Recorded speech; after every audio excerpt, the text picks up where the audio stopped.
All right, here we go. We are closing out the project. So, in the overall cycle, we have done all of the work and we are done. Let's take a look at what a lessons learned looks like, what a project closeout looks like, and how we ask for referrals. So, I want to start by just talking about lessons learned and some of the best practices. You're going to want to do it really close to the end of the project. I've seen a couple of organizations that have waited 3 months, 6 months after the project, and nobody remembers the details. And so they're not getting the full value, and you're wasting a lot of time trying to pull back out the memory banks.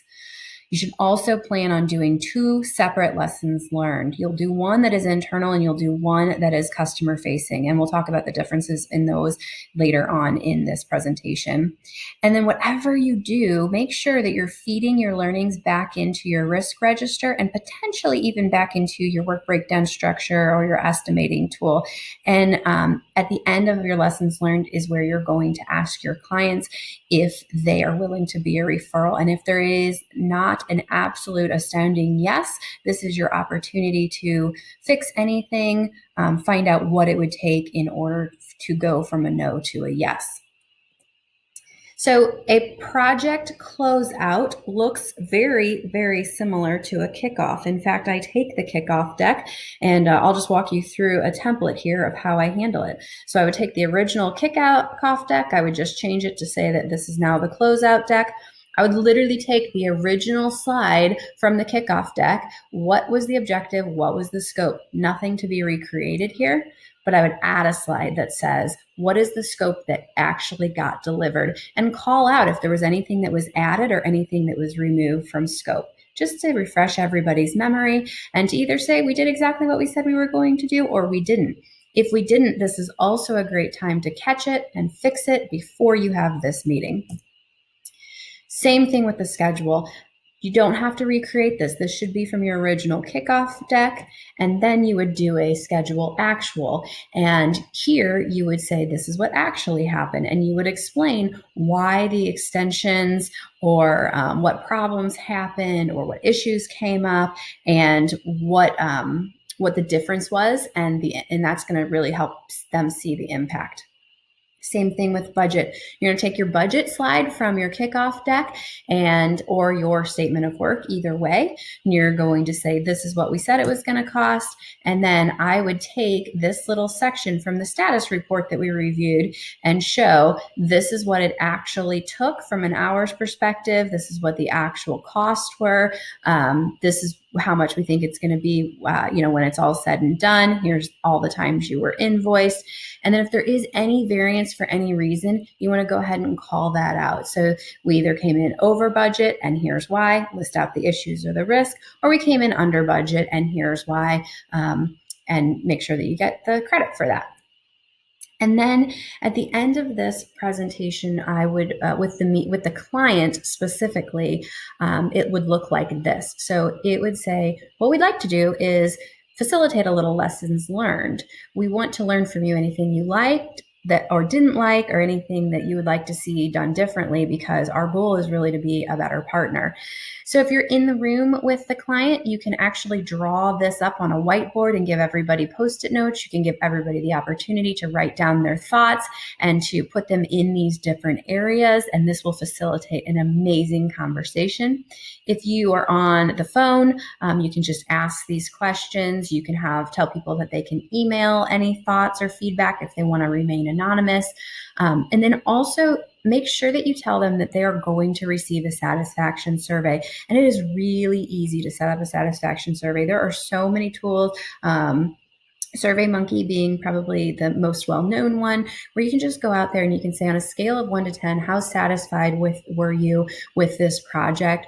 You can go into 3 or 4 questions, maybe about quality of work, the people that they met with and engaged with, and then would they be willing to recommend or refer the services is a great question. It's called an NPS score. So what's your net promoter score? That is how likely are you to refer us to somebody else? Those are great satisfaction survey questions. And I highly recommend that you give that link, at least to everybody, after you do the lessons learned meeting.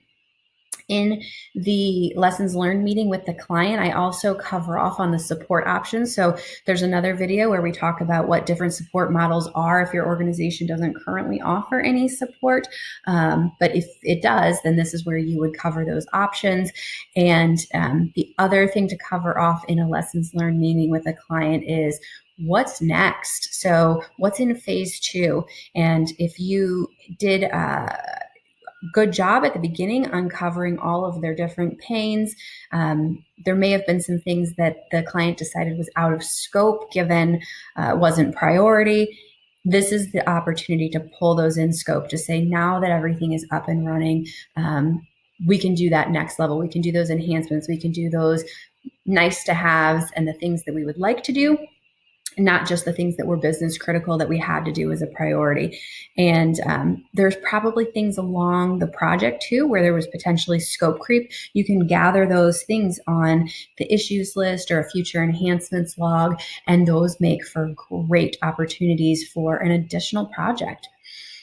Out of this meeting, almost inevitably, when you ask the question, lessons learned, or are you willing to be a reference, they are going to say, we didn't get this, or we didn't get that, or we need more detail on this.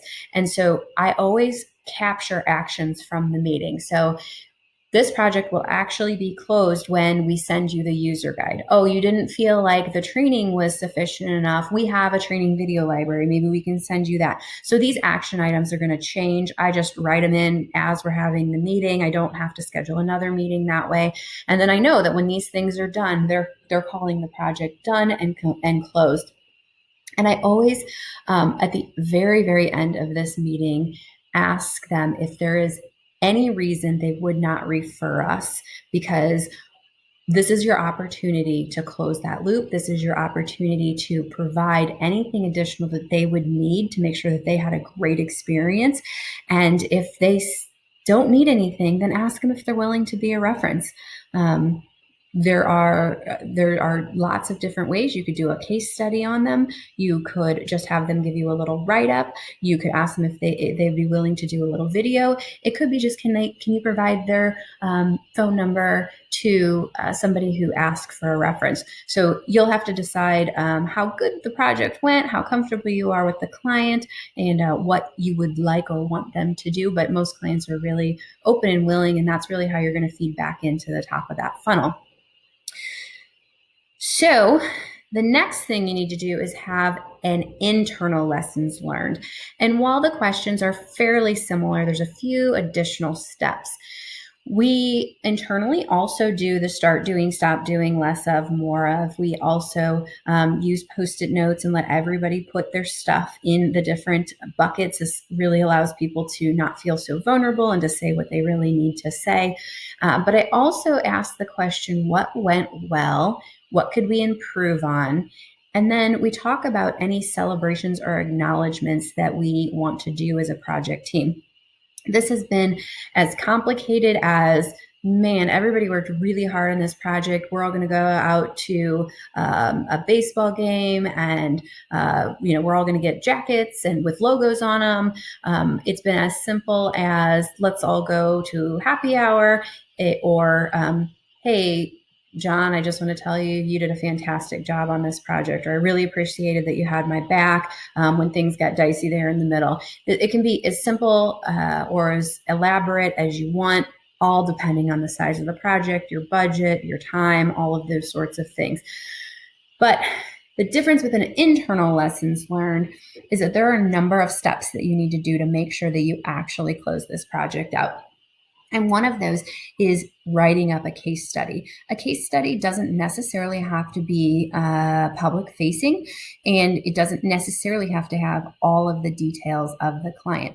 If a client is not willing to be a reference, you can still write the scenario and say, we had a client, they had this challenge. This is how we went about solving their challenge, and these are the results that they saw because of it. That's super valuable down the line when you're trying to think about where you have success, what kind of work you want to do more of, and from a marketing perspective.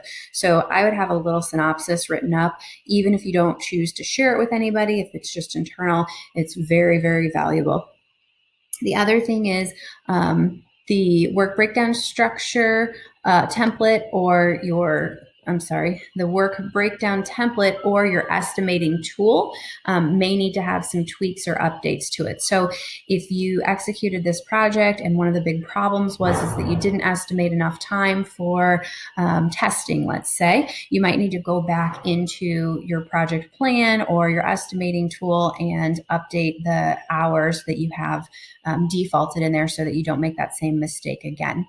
I would also go back in and I'd update my risk register. So anything that is in this stop doing or less of, or things that we could improve on, let's put that in as it's a known risk on the project so we can think about how to mitigate it prior to the next project. If there are any agreements that need to be updated, this is the time to go back and do that. You're going to want to make sure that anything that was, if there's any change logs, issue logs, anything like that required there to be any changes to the agreements, then we would want to get those updated.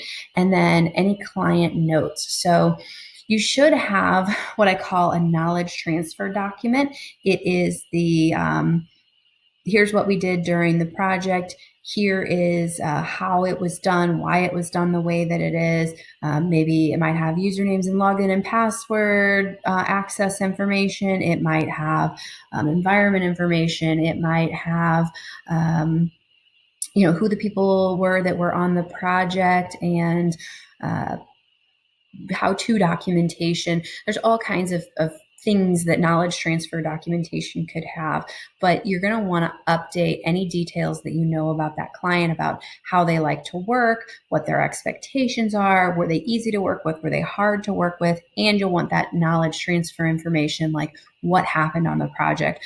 Anything like that you can finalize and memorialize is really helpful in the future if you do work with that same client again, or if in the future you're going to have to hand off to a support group. They can then pick up and say, okay, I know that the project team did this and this is why they did it. And so they're not having to rely on the client to teach them what was done and why it was done. All super important. And then you're going to want to actually do an audit of all of the deliverables. So was everything completed? Is it all stored in the appropriate place? Do you have the signed statement of work? A lot of times the client maybe gives a verbal, or they actually sign the statement of work and it's in somebody's inbox, but it doesn't get put with the project. And then I would also do a financial summary of the project. So what did you estimate? What did you actually do?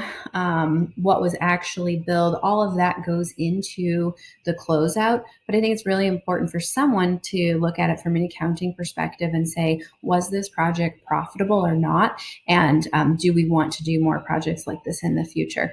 Having some understanding of if it wasn't profitable, why, is very helpful and can feed, like I said, into your work breakdown structure or into your risk register, or it might even inform the sales folks for a future engagement that they need to price it higher. And then last but not least, you need to actually have a process where you close out billing. So if people are entering time against a particular project, there needs to be a day and a time that it is done. No more work can be billed to this project. So closing that out is the last step. And then you know that you are done.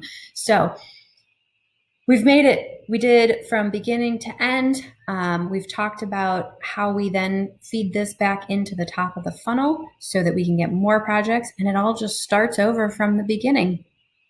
Going forward, I will be doing some additional videos for professional service organizations that want to get better at managing their time. I've got some tips and tricks for assessing people, helping you figure out what the right people you need are on the team and how to define job descriptions.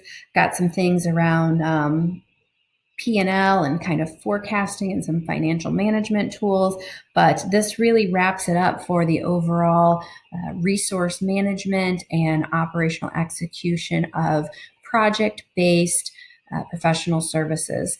Hope that this has been incredibly valuable and looking forward to sharing more knowledge and experience with you as we go forward. If you have any projects that you have learned anything from and you would like to share them with me, I would love to hear about it at Tabetha at plus Delta 314. And stay tuned. Have a great day. Bye.